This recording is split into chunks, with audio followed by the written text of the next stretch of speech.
Israel और Iran के समर्थक लड़ाकों की लड़ाई कई देशों के बारूदी घमासान में बदलती दिख रही है, जिसमें नेतन्याहू की हार की 100% गारंटी भी दी जा रही है।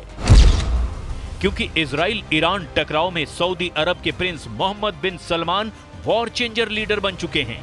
प्रिंस सलमान के हाथ इस युद्ध की सुप्रीम कमान ईरान थमा सकता है।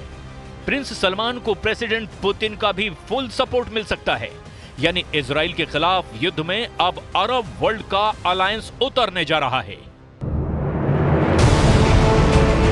क्राउन प्रिंस मोहम्मद बिन सलमान को ईरान ने साध लिया है, जिसके साथ ही अरब वर्ल्ड का सबसे ताकतवर और दौलतमंद साथी ईरान के साथ आ चुका है। प्रिंस सलमान के ईरान के खेमे में आने का मतलब नेतन्याहू को अच्छी तरह मालूम है। सऊदी अरब और ईरान का गठबंधन खाड़ी युद्ध का रुख पलट सकता है। दो कट्टर और जानी दुश्मनों की पीस डील हो चुकी है। सौदेबाजी में ईरान को वॉर जोन में सपोर्ट मिलेगा तो प्रिंस सलमान ईरान से अच्छा खासा प्रॉफिट हासिल करने वाले हैं। ईरान की नई रणनीति का पूरा ब्यौरा देखने से पहले इसके साइड इफेक्ट का ट्रेलर देख लीजिए। युद्ध को बारूदी डोज की मात्रा बढ़ती जा रही है। हिजबुल्लाह ने इजराइल पर 60 रॉकेट दागे हैं। इजराइल में सिर्फ एक जख्मी हुआ, कुछ इमारतें टूटी, लेकिन बदले में इजराइल ने बेरूत को आधी रात से दहलाना शुरू कर दिया। रविवार की सुबह तक मिसाइलें बरसाता रहा। इजराइल के हमले में बेरूत में 20 लाशें गिरी, 60 से ज्यादा लोग घायल हो गए। शहर के माली नुकसान का अब भी अंदाजा नहीं लगाया जा सका है।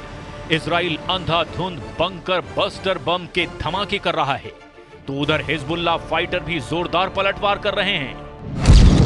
लेबनान से इजराइल पर हिजबुल्लाह के रॉकेट और ड्रोन दागे गए।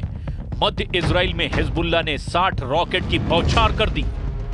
इजराइल के डिफेंस सिस्टम ने बाकी 5 रॉकेट हवा में ही मार गिराए, लेकिन तेल अवीव के उत्तर में नेतन्याह और हर्जलिया सिटी में रॉकेट की बौछार जारी है। हिजबुल्लाह के रॉकेट अटैक का सबसे ज्यादा जोर मेटुला सिटी में दिखाई दे रहा है। लेबनान से रॉकेट दागे जाने के बाद मेटुला में भारी नुकसान की खबर है। उत्तरी इजराइल में मेटुला परिषद के प्रमुख डेविड अजोलाई ने 8 रॉकेट धमाके की पुष्टि की है। इन धमाकों से कई इमारतें खंडहर में तब्दील हो चुकी हैं। אנחנו מדברים כרגע על משא ומתן אפשרי להסדרה. האמריקנים מובילים את זה. אני אומר, זה מתבצע רק תחת אש. הוא מתבצע עם הרבה מאוד אש. युद्ध में फाइटर ग्रुप की पूरी तरह पिटाई के बाद तेहरान ने नया ब्लूप्रिंट बनाकर सभी सहयोगियों से मुहर भी लगवा ली है। रातों रात हुए बदलाव के बाद ईरान समर्थक लड़ाका ग्रुप भी अब इजराइल पर टूट पड़े हैं। रविवार की सुबह लेबनान से इजराइल में भीषण रॉकेट हमला हुआ है। वॉर जोन की त्रासदी से अलग ईरान ने जो वॉर प्लान बनाया है, उसके बाद बेरूत के बड़े बम तेल अवीव में फटने का ऐलान हुआ है।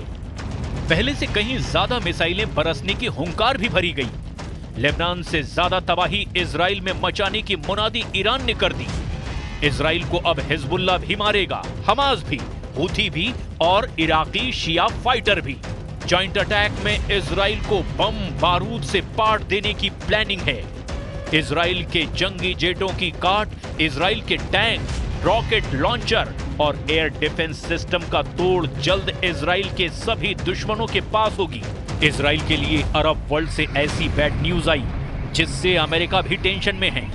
बाइडेन से ज्यादा परेशान 20 जनवरी को प्रेसिडेंट पद की शपथ लेने वाले डोनाल्ड ट्रंप हैं। अरब कंट्री से आए नए अपडेट ने वॉर जोन से बड़ा तहलका किया है।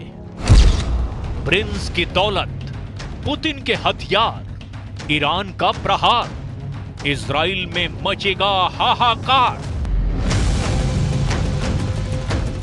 इजराइल के खिलाफ गठबंधन मजबूरियों से बना है। सभी के अपने अपने इंटरेस्ट हैं।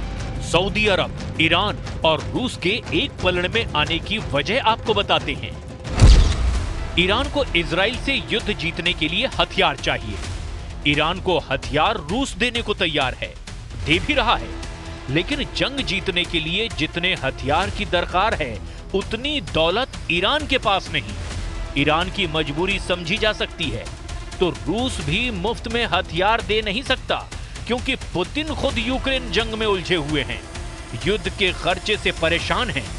पुतिन को भी युद्ध जारी रखने के लिए बेहिसाब दौलत चाहिए। ईरान से दोस्ती निभाने के लिए पुतिन हथियार देंगे, लेकिन उसकी कीमत ईरान कहां से चुकाएगा? इन सभी प्रॉब्लम का सलूशन किसी के पास है, तो वो है सऊदी अरब के क्राउन प्रिंस मोहम्मद बिन सलमान, जिन्हें ईरान के सुप्रीम लीडर अपने खेमे में लाने में लगभग कामयाब हो चुके हैं। अमेरिका ने अगर अड़ंगा नहीं लगाया तो अरब वर्ल्ड में बना नया अलायंस इजराइल को युद्ध में धूल चटा देगा। नेतन्याहू के खिलाफ ईरान ने सारे मोहरे सेट कर दिए हैं। खामनेई की वॉर डील सुपर पावर को सन्न करने वाली है। सऊदी अरब अब तक अमेरिका का सबसे बड़ा सहयोगी रहा है। प्रिंस सलमान ने अमेरिका की अनदेखी कभी भी नहीं की है। बदले हुए हालात में प्रिंस सुपर पावर को भी अनसुना कर सकते हैं, और ऐसा इसीलिए कि ईरान और सऊदी की डील डन हो चुकी है। ईरान के डिप्टी विदेश मंत्री माजिद तख्त रवंची ने सऊदी अरब के साथ स्थायी शांति की पेशकश की है।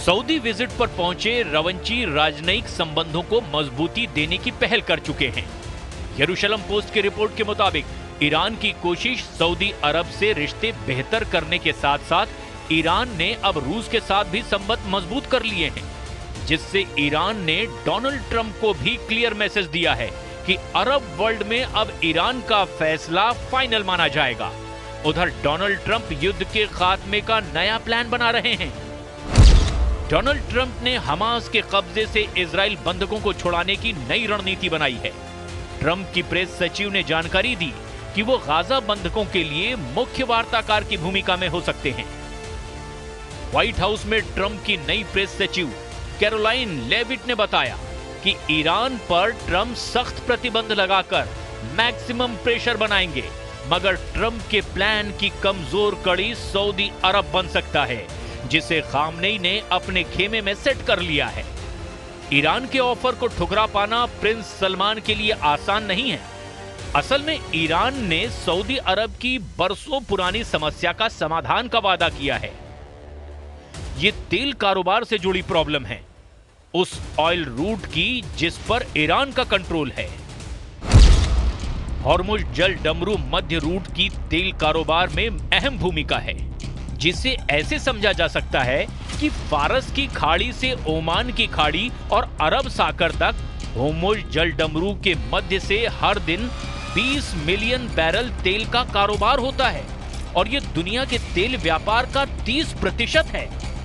सऊदी अरब, संयुक्त अरब अमीरात, ओमान, ईरान, कतर और कुवैत ऊर्जा आपूर्ति के लिए इसी रूट पर बहुत ज्यादा डिपेंड करते हैं, जिसमें खास बात यह है कि हॉर्मुज जल डमरू मध्य पर ईरान का नियंत्रण है। ईरान ऑयल रूट की सबसे बड़ी अड़चनें दूर करके सऊदी अरब और अरब देशों को अपने पाले में लाने की कोशिश में जुटा है।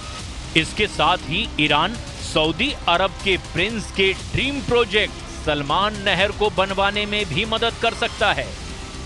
प्रिंस सलमान ने साल 2015 में नए ऑयल रूट का प्रस्ताव पेश किया, जिसमें 950 किलोमीटर लंबी नहर बना करके अलग रूट से तेल कारोबार की योजना बनाई गई, जिसमें 950 किलोमीटर लंबी नहर अरब की खाड़ी को अदन की खाड़ी से जोड़ेगी, जो सऊदी अरब के पूर्वी प्रांत से यमन के रास्ते अदन की खाड़ी को जोड़ेगा, जिससे तेल कारोबार में कम वक्त लगेगा और बड़ी बचत भी होगी।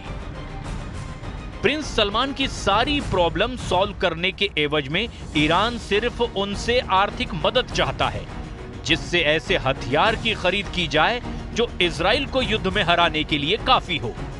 रूस और तुर्की के पास ऐसे हथियार हैं। प्रेसिडेंट पुतिन ने पहले भी ईरान को हथियार सप्लाई कर मुश्किल वक्त में साथ दिया है। अच्छी डील मिलने पर प्रेसिडेंट पुतिन ईरान को हर तरह से हथियार से मदद पहुंचाने से नहीं हिचकेंगे, क्योंकि उन्हें खाड़ी युद्ध में किसी भी कीमत पर अमेरिका को मात देनी है, जो इजराइल के साथ मजबूती से डटा है। सुपर पावर के खिलाफ किसी भी मोर्चे पर पुतिन उसके दुश्मनों के साथ ही होंगे, ये भी तय है। ऐसे में इजराइल का युद्ध में बचना मुश्किल होगा। रूस के हथियारों की मार दुनिया यूक्रेन युद्ध में देख रही है।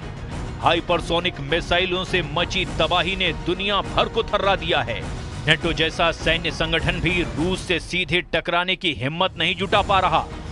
ऐसे में इजराइल अकेले तमाम दुश्मनों के आगे कितने दिन टिक पाएगा, ये बताने की जरूरत नहीं। और फिर युद्ध में अमेरिका के साथ के बगैर इजराइल का बचना भी बहुत मुश्किल होगा।